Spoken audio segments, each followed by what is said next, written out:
Hello, everybody, and welcome to the latest Teaching Games for Understanding Special Interest Group webinar. One of the big things that we're trying to do at the moment is promote some new webinars, so it's a great opportunity today that we have Ashley coming to join us and talking all about assessing what matters, aligning pedagogy with authentic tasks. I'm going to hand straight over to Ashley to let him do introduction to himself, and let's get started. Over to you, Ash. Yeah, thank you very much, Samuel. Yeah, and thank you for accommodating the change of time as well. I've got to get to primary school for my son's maths challenge this afternoon, which I didn't know about until recently. So yeah, thank you.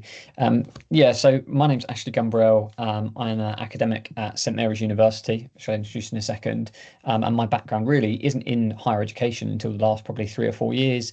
I worked at UCFB Wembley, which is another university here in the UK. And prior to that, I've worked in sports governance, sports coaching. I have various coaching and head of coaching roles, coach education roles outside of my university life. So I've kind of had an applied background, you could say, in a coaching context, and probably been applying some pedagogical theories without necessarily knowing it. And in the last probably 10 and certainly 3 to 5 years when I've worked in higher education, it's really brought that to life. So over the next probably 30 to 40 minutes, I'll take you through how St Mary's University and how I have chosen to do something which will become clearer as we go through. So I convene and lead one of the modules that we're going to talk about today as I introduce. But just in terms of it, St Mary's University, so this is where we are, that little green arrow. We are based in Twickenham. So for those of you that might be joining from outside the UK, we are very much like West London, lovely part of London, lovely part of the world, but that's where we're based for context. So we're kind of West London near Twickenham and Chelsea and all those types of areas. So that leads me nicely on to our degree. So I just wanted to give you some context of what the degree looks like and the modules that I'm going to talk about within that. So we have a degree that is kind of contractually sponsored, linked with Chelsea Football Club. So we're very fortunate that the university has had that partnership for a long-standing period, and we have Chelsea students, we call them. And essentially what that means is that our students are provided, as you can see, with Chelsea kit. They're embedded into placements within the foundation. So Chelsea FC Foundation Football Coaching and Development is the title of the degree, to give it its full title. So students can undertake a 2-year degree and then they can do a top up to get the full BSc, Bachelor of Science. So they get a huge amount of experiences, exposure to Stamford Bridge, exposed them to Cobham Training Ground. All of them receive a placement in their first 2 years and into their 3rd year, and they have that link with the club, which helps kind of support them. In terms of background of our students, the nature of the degree, partly being sponsored by Chelsea, means that we do get some international students and a fair number of those. And it also means that, the nature of the degree here in the UK, we will have some what I would call career students or career coaches, people that want to go and work in the game, maybe mature students who are looking for an additional challenge as well as their coaching.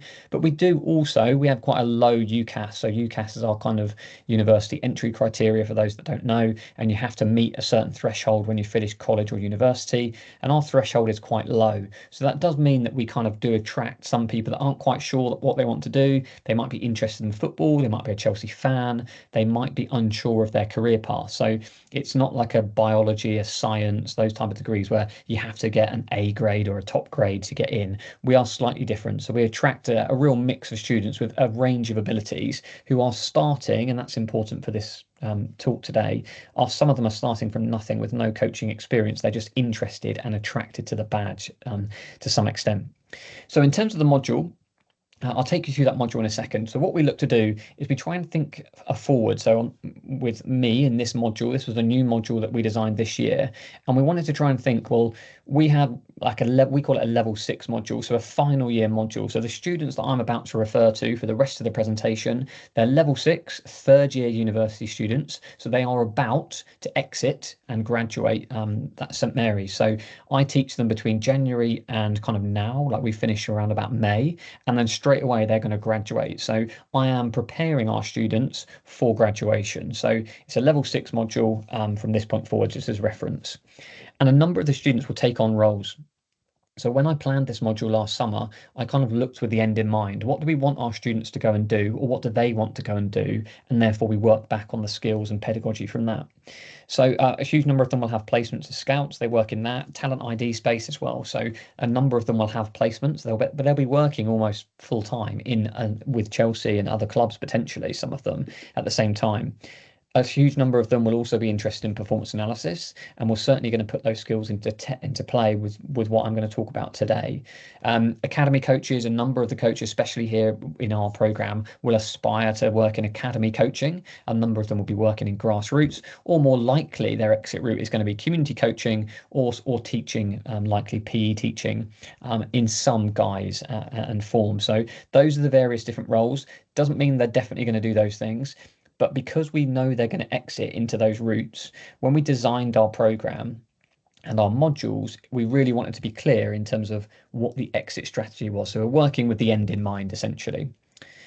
So our Chelsea degree has 3 levels, if you like, level 4, 5 and 6. Now, what we did is we've created a series of modules, and they are, well, this one is going to be called Advanced Coaching Through Games. So when they come into us at level 4, they might have had no exposure to a games-based approach. We give them an introduction to coaching through games, and that's the name of the module. It's a level 4 introduction to coaching through games. They then have this golden thread, this pathway. When they transition into level 5, we start to talk in more depth. We probably introduce teaching games for understanding as a concept at level 4 when they first introduced.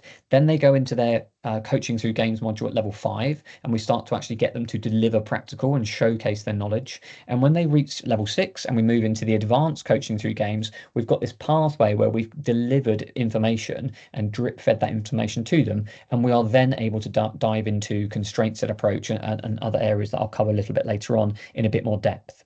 So just to frame the module in a bit more depth, then we are talking about advanced coaching through games, the teaching principle or principles, and there's a lot to unpack within reality-based learning, but generally speaking, as an overview, we're talking about reality-based learning.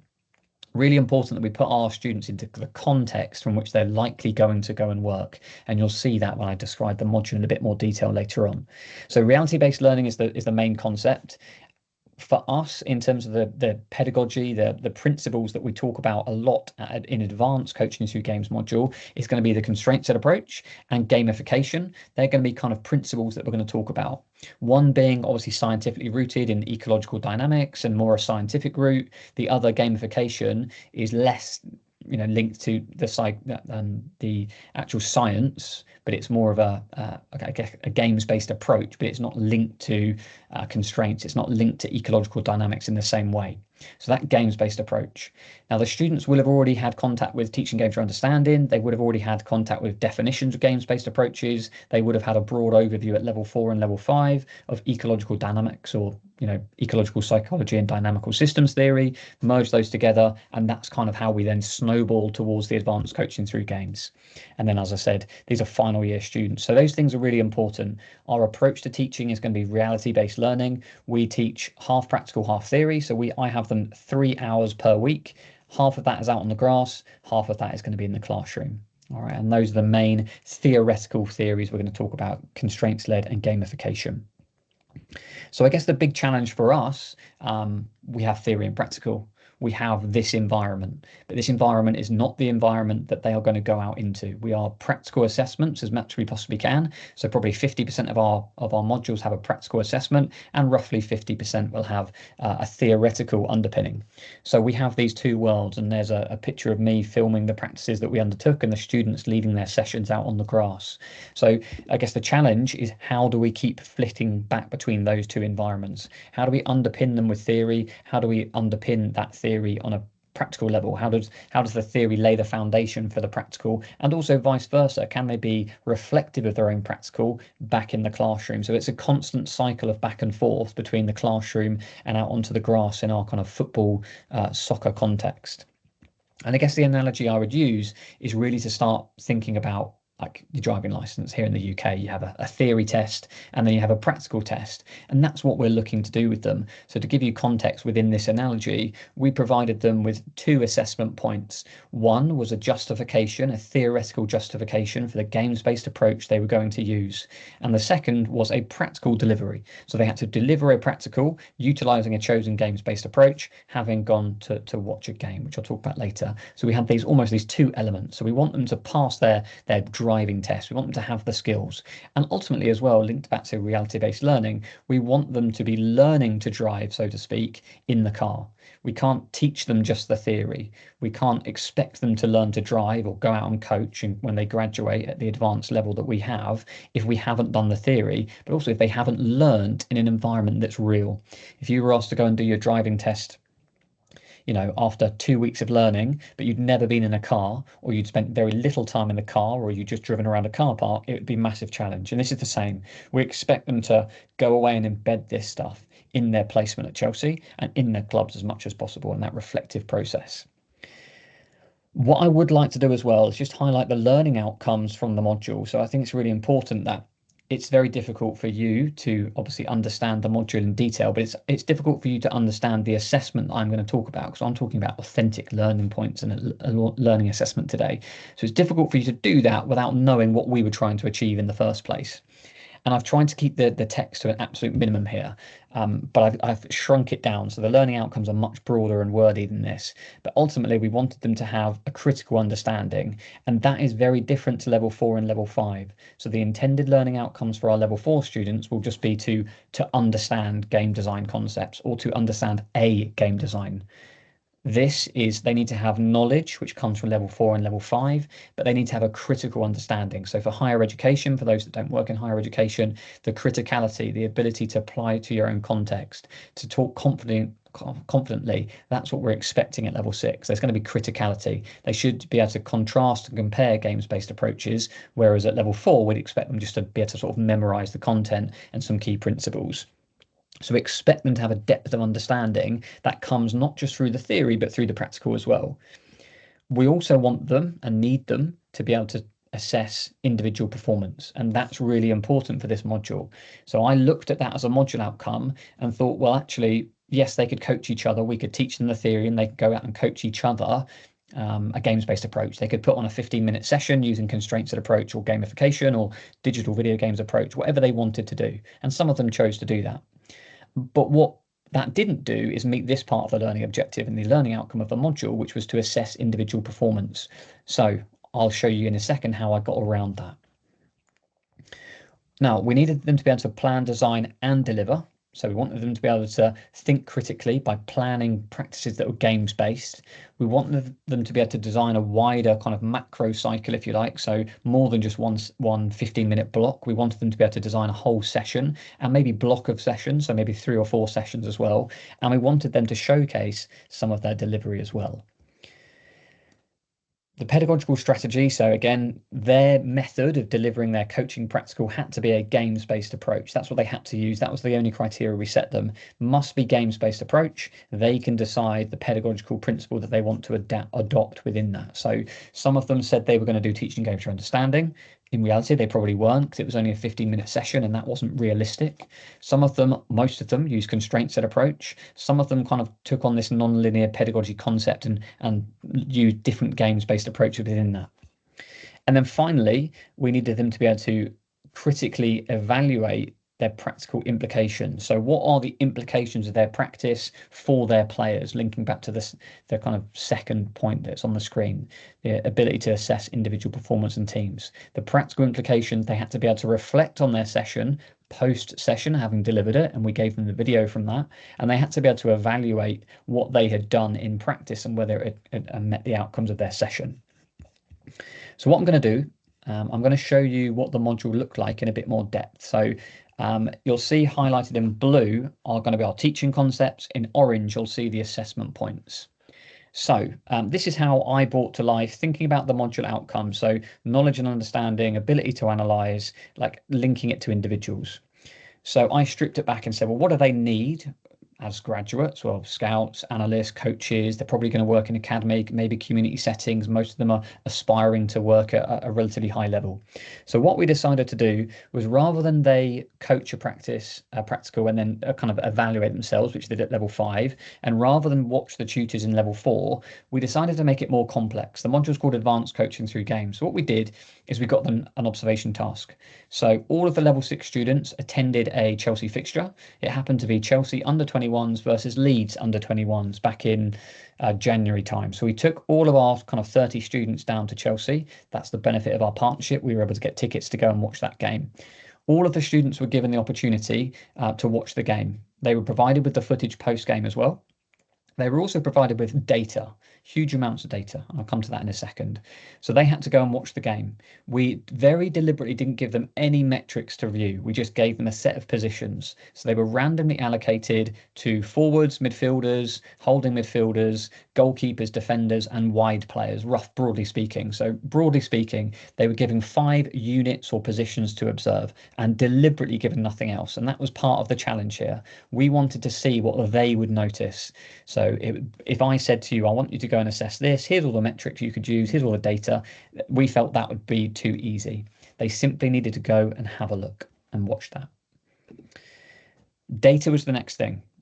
They're going to go and be analysts. They're going to go and, watch football in their own environments. We've got access to data. So we have access to Y-Scout, which is effectively, for those that are unaware, is a platform where all of the data from every game all across the world, every male, female league across the world inputs their data. So there'll be video footage, there'll be loads of data that you might see if you're watching sports competitions. So they have access to this database. So pre-game, they were given video and data from the teams. Chelsea, they're assessing Chelsea players. They were given the last 3 matches of data. So they'd played Reading the week before and Derby the week before that. They were given all of that data. Post-game, this was a Friday night. Post-game on Monday morning, when they arrived in the lecture with me, and this is week 1 for them, they were then given the data from the game. So goals scored, crosses, all the types of things you get, all the data you can imagine, pages and pages of data, probably 50 pages of data. And again, they have to interpret that. We're still in the blue area here, so we're still teaching. This is still concepts from teaching. We are then discussing, evaluating as a group. So we come back together. They worked in little units. So one unit looked at goalkeepers, maybe 2 or 3 of them. They come together, they look at the raw data. I then provide them with information and a lecture effectively to analyze and discuss the data and show the tactical approaches. So we might talk about the principles of play in football, the things that underpin the game. I'll show them and give them that tactical knowledge within the lecture itself. All the time we're talking about games-based approaches. We're not drifting too far to other approaches. How is this data, how are these tactics, how are these discussions leading to the kind of underpinning of the pedagogy at all times? The pedagogy, the games-based approach that they are choosing, is underpinning all of these conversations essentially. So then we reach an assessment point. So we've gone through this cycle, and then we have 2 assessment points. Now, important to distinguish here, I did it this way. In reality, I would have done it the other way around. So what we did is we had like a presentation. They had to present their justification. We did it first. We started actually by delivering the practical first, as you can see here. So they then delivered a practical. So after maybe 7 weeks of theoretical concept, we're now 7 weeks away from the game. The kind of rationale for them was, in assessment 1, you've been to the game, you are coaching the Chelsea under-21 men's team, and you've had the team for 7 weeks, you've watched a series of their games, you are now going to deliver a practical coaching session to 12 to 15 squad members, and they had to pretend that they were working with Chelsea under-21s. It's going to be 3 days post-game, their last game. You've got all the data. You're working with your analyst team. What are you going to do now? How are you going to coach the problem that you've identified in that magnifying glass at the top? So they had to identify a problem. They then talked about that problem and assessed that problem through the lens of games-based approaches. They had some formative feedback, so formative assessments. They went and had a go, and we critiqued them, myself and my colleague Paul. And then we talked about the tactics, and they now put it into place. So we gave them a scenario, which was they are coaching Chelsea under-21s. You've identified a problem, go and coach that problem utilizing a games-based approach effectively. Okay. And then finally, we asked them to do a justification for why they had done the approach they did. Now, in reality, upon reflection, we actually think we should have done it the other way around. So they should have gone to the game, analysed the game, identified a problem, given a kind of oral presentation, a justification for what they were going to do, and then delivered the practical second. Because what we found from an authentic assessment perspective was they delivered their practical, it was filmed, everything was filmed, they were all mic'd up and filmed, as you saw earlier in the video, or in the photo earlier. They then were then given their footage, so they were able to analyze their own practice, and they had the audio for that as well. But what we found was they started to, within their presentations, they started to reflect on their delivery, not on their games-based approach.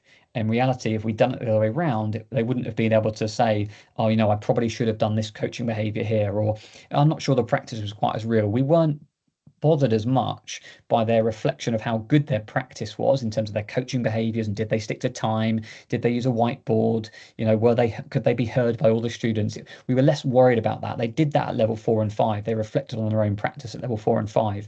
So in reality, we probably would have switched those two little icons around, and we would have done the justification first. This is what I'm going to do. I've noticed XYZ, and this is how I'm going to do it. Now, it might be that there are some questions about the module logistics at this stage.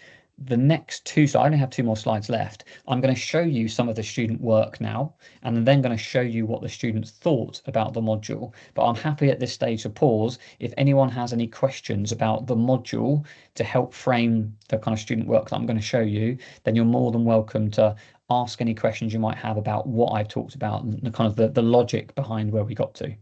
So I'll pause there. If anyone wants to put a question in the chat or unmute, then they're more than welcome to. Okay, I can't hear anyone, so I'm going to assume, and I can't actually see the chat, so I'm assuming there is no questions in the chat. So I will carry on. So what I'm going to do is I'm going to show you a few small snippets, and they each last somewhere between 10 and 20 seconds. They should play in the full window, and you should be able to hear the audio as well. So maybe someone could just give me an indication if they can or can't see this. So I'm going to play. This is a work of Frank. So Frank is one of our students. He's had his grade, and he has given me permission to share this as well. So Frank, for context, is a very good student of ours, performed very well. He scores in the 70s to 80s, which is a kind of high first in our judgment here in the UK. That's anything over 70% is a first, and he regularly performs in that. His piece of work received a high 70s. I think he scored 78, which is very good for this module. So he showed an advanced level of knowledge. So I'm just going to show you some of his work. He also has a placement with Chelsea. So his placement is as a performance analyst. So he watches and he codes games. So I'll show you a few snippets of his work to bring it to life. A little bit deeper into the post-game. The sound on this one's not great, but the next one should be fine. Scout was utilised in terms of accessing game reports and being able to download the game in this instance. And then from that, I was able to import the game into sports code, which would then generate a timeline, and then I can use my code window to hold the players individually. I'll know the key actions they were on the ball in the attacking phase. And then from there, I would select the players that is in my focus group. So it's the 9, the wingers, and I used the 10 and the number 10 and number 2, which was one of the fullback. He was quite instrumental in the attacking play against Leeds United, and the 10 was also utilised quite vastly in the attack play. And then from the selected a handful of clips that will be telestrated in studio, and this just really emphasises the point being made for this presentation. Okay, so you can see Frank's justification there. So that's part of his justification. He is identifying, in the first 2 clips, I'll show you the next one now, he's identifying what he saw in the game. So he's been provided with the footage, and he's utilising software that he has available to him as a student to identify the problem, if you like. And this is his justification. I'm trying to create that opportunity again. We're in the next clip. Playing back from the switch, 9 steps in. Has the option to play back into a midfielder. You can then try and play it through or over into the space for the winger to run into.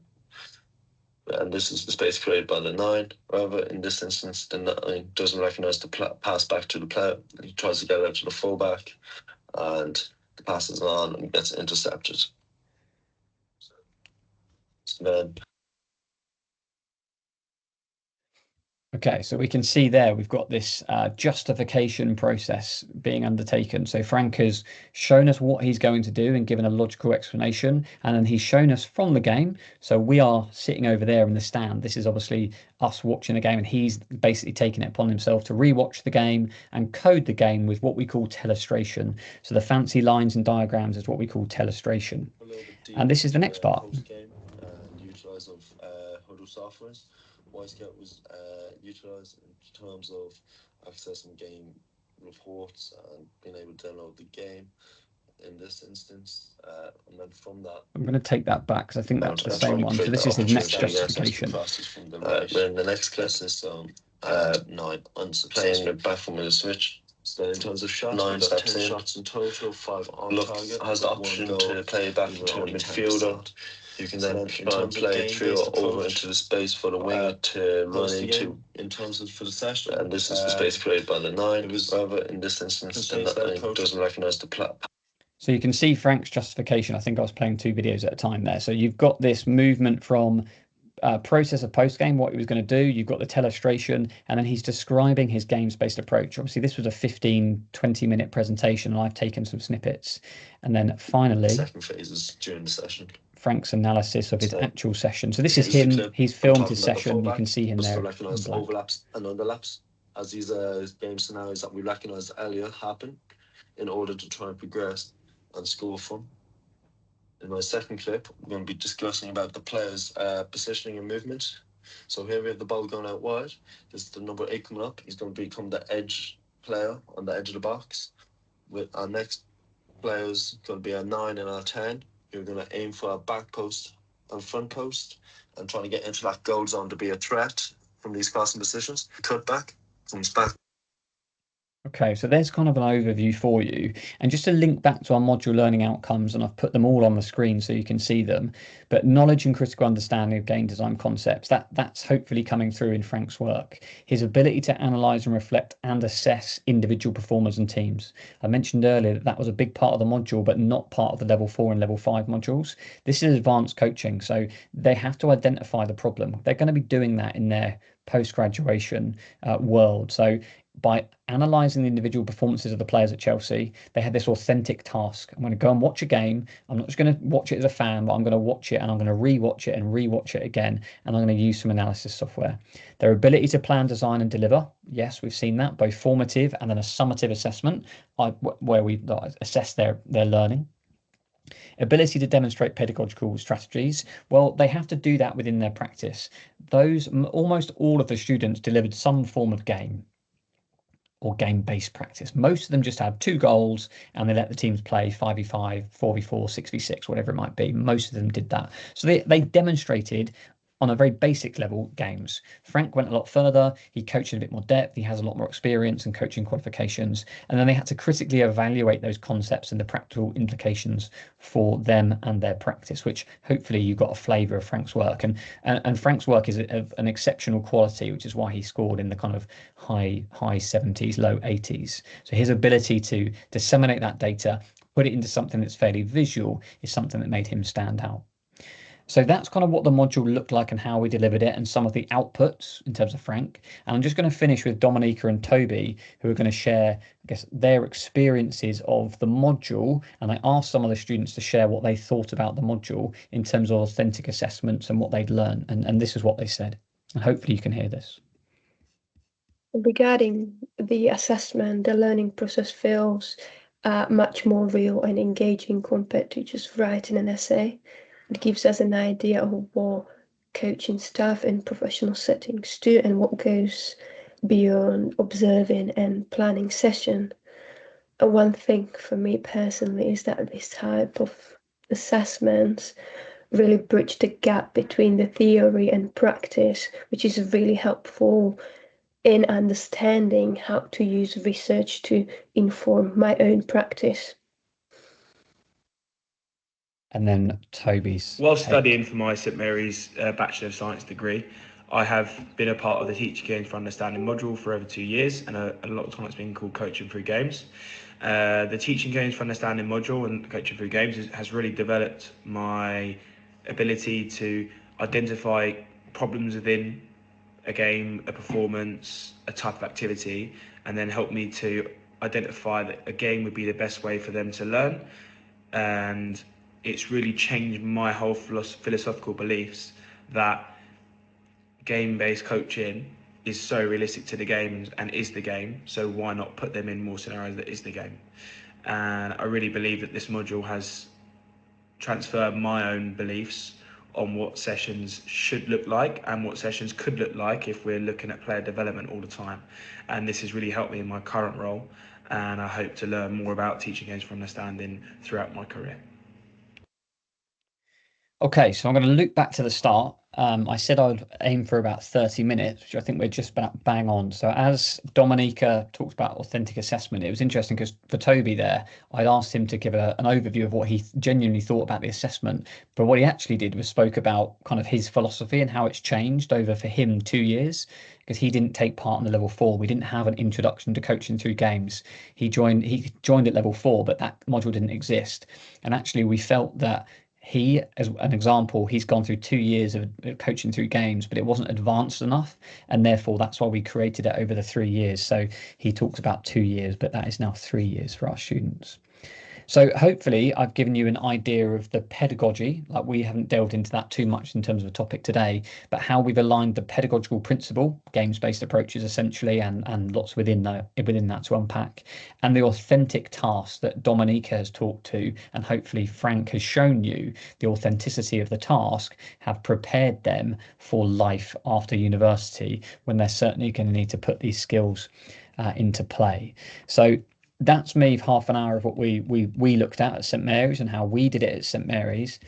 Interested to hear from others what they think, or if you've got any particular questions about how we did things, then happy to do that, whether that's now or if you think of something later. I'll certainly share my email address, and we can connect on social media if you wish as well. Thank you for that, Ashley. Does anyone have any questions? Either if you can access the chat, or feel free to just shout out at me.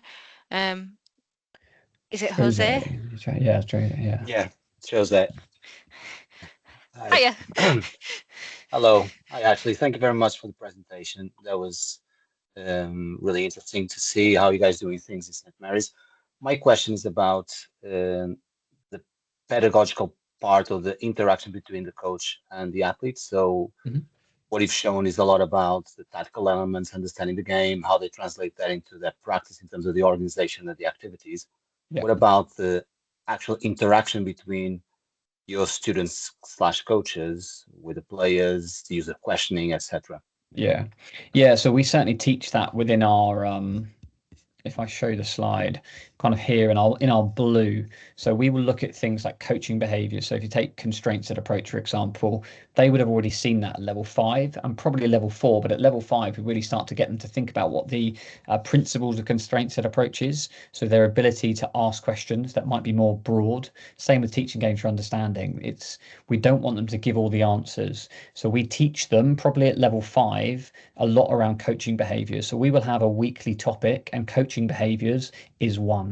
So we talk about coaching behaviors a lot at level 5 because it's the first time. Most of our level 4 students will come in, they'll put on a game and they'll say, well, there's games-based approach. And it's really trying to get them through level 5 and up to level 6 to get them to think about it. It's a bit more than that. It's not just playing a game. We're not just letting them have a match and then leaving them to it. So yeah, we absolutely do teach them around coaching behaviors and how their coaching behaviors can both support and undermine a games-based approach effectively. And also technique. A lot of them will prescribe technique to their players at level 4 in particular, because that's how they've had things done. So we try and get them to think about their coaching behavior and how they prescribe technique versus allowing that creativity to happen possibly. Thank you. Yeah, I'd actually say I think that's probably one of the hardest things for the students to get their head around. They can all put on a match, but actually getting them to think about the idea of coaching within a game and genuinely planning a game to add constraints and challenges and create affordances, as we would call it. Creating those affordances is much harder than just putting on a drill and letting kids run through cones and giving them some prescribed techniques. Like, coaches often see that as coaching when they come into us at level 4, but it's the coaching behaviors they really struggle with at level 5 and into level 6. They want to give the answers as much as possible. Any other questions?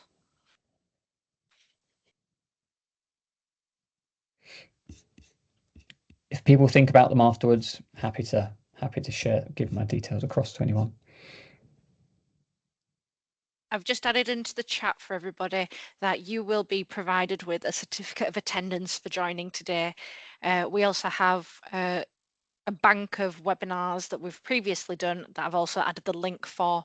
And if you would like to write a blog on your own research and practice, or would like to present a webinar, then please contact me through the tgfu.info@gmail.com, and we can talk that through. I will be putting the recording of this onto our YouTube channel and made available on that web link for the webinars on our TGfU SIG website. Does anyone have any sort of questions? I will put Ashley's details on. Yes, we have a question. Hi there. Sorry, just switching here so they can look like I'm actually looking to you. Thanks, Ashley, for the presentation. Thanks, Helen, for facilitating the session today. Ashley, I'm curious. We know that when it comes to constraints-led approach, one of the most difficult things is to actually identify which constraints, when, and so on and so forth. So I'm curious to know, between the assessment task that students do with watching the game, and then to the planning and then the implementation, can you guide us or give us some examples of how you teach or support the students in that process, in identifying, in planning and during practice, how to identify which constraints to manipulate and how to assess whether those constraints are being effective or not? And also, if you could expand slightly as well on their feedback, because how do you also like constrain them, if I can use a redundancy here, in not using that very prescriptive feedback and that internal type of feedback, and the more external and the more like guided discovery process to fine-tune or to attune their perception with the environment and so on. Thank you. Yeah, so because they've got to level 6 having done 2 previous years, that's why we wanted to change that. We found previously that teaching those things that you've said, it was so difficult in 12 weeks, because in those 12 weeks we also had to have a practical week, which probably likely was 2 weeks, so we can't teach them in that period because we're doing like summative assessment. We also probably needed some assessment support and an introduction week, so it doesn't really leave you a huge amount of time, which is why we added a level 4, level 5 and level 6 module to make the 3. So they've gone through that period, so we were able to very quickly iron out some of the misunderstandings of the theory. For example, in level 4, in level 5 there was lots of formative assessment where they would coach each other. For me, at level 6, certainly in week 1, I'm making a fairly broad assumption that they've got a fairly good depth of knowledge, and the thing they struggle with is over constraining. So the coaches will always say, the students will say, oh, I'm going to use constraints-led approach, and it will be 5 touches here and these zones. So the way I certainly try to bring it to life, to kind of link back to your question, was we would always film us teaching practical. So I would often coach maybe a 20-minute session with debrief. So I would over constrain a practice, split the group in half. Half would observe, half would play, and then some of them would film the practice as well, and they might even code that. So some of them might have an iPad, then we might have a code window open where they would identify what they're seeing. So if they're seeing questioning, for example, so my mic and the feed would go through to the camera, and the camera feed would go through to the iPad, and there'd be 2 students there watching it and hearing it wherever they are. They could sit in the classroom if they want to, and they would basically feed back utilizing like a code window. So they'd click that little button to say effective questioning, ineffective questioning, whatever it might be. So we would link that in as well, some analysis skills, so they could identify the questioning techniques and the correct techniques, if you like. So for me, I would show negative modeling, like poor practice. This is what it looks like. I would deliberately show them. There's a particular game that I like to deliver in the first few weeks where I will show them a practice and I'll just get them to discuss what they like and dislike. And most of them won't spot the obvious principles of play and over constraining that's going on. So yeah, maybe that answers your question, I'm not sure, but like observation tasks, negative modeling, then we'd positively model. So I would coach, we'd film it, we'd go back into the classroom, upload the video, we'd watch it back together. We did a lot of that as well. Also a lot of what I would call pitch geography. So we would watch games together, we'd pause, we'd telestrate over, and we'd say, right, if you've got that many players in this area, what constraints might you add? What natural constraints exist in this situation, whether that's space, task, equipment, whether it might be weather, whatever it might be. So I don't know whether that answers your question, because there's so many different ways to do it, but that's how I've chosen to do it anyway. Thank you very much, Ashley. But I think what I would say is those level 6 students that are probably struggling to keep up, they will just default to play a match, and they don't necessarily think about the constraints that they're putting in place. The Franks that I showed you, Frank, he understands, so he knows why he's doing it when he's doing it. So, and also session intent, like he has very clear session intent. A lot of them will just say, I'm doing constraints and approach, and I'll say to them, what's your intended outcome? What's your session outcome? One of the key principles of constraints and approach is session intent. And a lot of them don't even know that. So I'll say to them, well, how can you put a constraint on the practice if you don't even know what you're trying to achieve? That constraint might, and it often did, the constraint would actually undermine, it would stop the thing happening that they said they were trying to achieve or they hadn't even thought about. So yeah, it's a big challenge because there's just not enough time to teach them all the concepts. Can I just do a quick follow-up? Yeah. Yeah. Thanks, Alan. Actually, I like that element of the intent, and I'd like to tell me a little bit more. So, in principle, they're manipulating the constraints with the idea of a game model or a philosophy of some sort. Yeah. So, is there anything that goes before that or along with that, where they have to map their intent to a game model, a philosophy of some sort, and then show alignment between that higher level principle and then the planning, the implementation, and so on? Yeah, so one of the things that I probably didn't have time to say was that actually when we went to the game, we were very fortunate that I planned the module and the observation with some of the Chelsea staff. So the head of academy analysis and the head of the academy happened to, the academy and the head of academy analysis, he was going to be there. He showed us around, he got us the tickets. He gave us some metrics that Chelsea under-21s look for. So to link to your question, the students were given like a pre-game, half-time and a full-time talk. Now, the head of Chelsea, head of coaching, happened to be at the game and happened to stumble into the room where we were and offered to give up his time. So the head of analysis had given us some metrics. So we were able to give the students an idea of what the philosophy was. We also gave them 3 games prior, and they probably had time to watch the 3 games after the Chelsea under-21 Leeds under-21. So they had a playing philosophy they could see, because the academy staff gave us the philosophy. They had a series of metrics. So the head of academy said, right, these are the things we look for in a Chelsea 19-year-old. So they had all of these metrics to go off. So within their session planning, when they designed their session intent, they were able to say, here's a philosophy, here's a coaching approach that we're going to use. Now we're going to fit games-based coaching and session intent around those things. So yeah, I probably didn't say that at the start, but they were very fortunate. They had 2 members of Chelsea staff, pre-game, half-time and post-game, that they could ask questions to.